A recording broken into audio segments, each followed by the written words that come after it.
The debate on the SNP independence strategy for the forthcoming UK election is an important one, and I'd like to respond to Brian Lawson's contribution of Tuesday.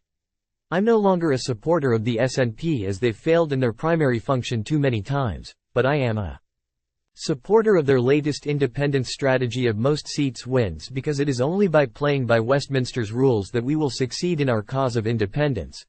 The current crop of 44 SNP MPs, 74%, and therefore a majority of Scottish MPs, are the heirs and successors of that band of doughty fechters or parcel of rogues, depending on your point of view, that went to London in October 1707 as members of the new House of Commons of Great Britain.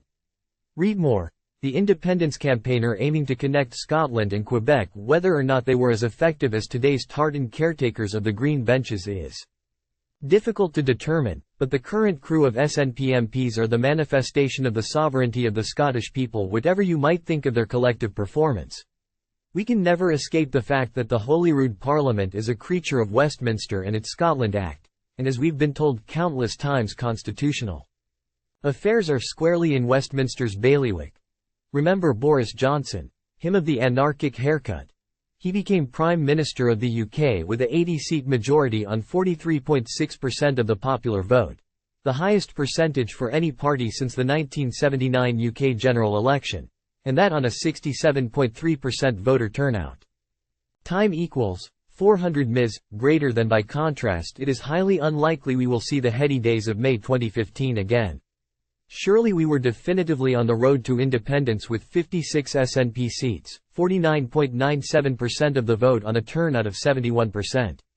Given all the subsequent dirty water that has flowed under the metaphorical bridge since then, I for one am reluctant to bet a fiver on it. Time equals 400 ms, greater than. Read more.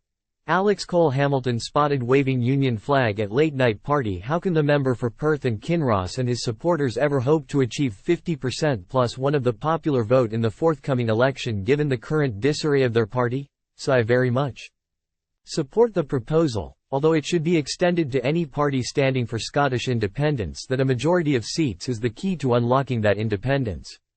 Yes, there might well be an issue of democratic deficit for those of a unionist persuasion, but that's the way of Westminster rules. The victors then give notice that they declare the Act of Union null and void and return to Edinburgh as a bloc, leaving behind those of a unionist disposition.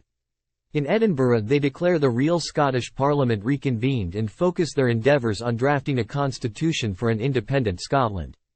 This would be put to a referendum of the sovereign Scottish people, both to demonstrate democratic legitimacy to the international community and on the basis of a successful outcome, a formal termination of the Act of Union.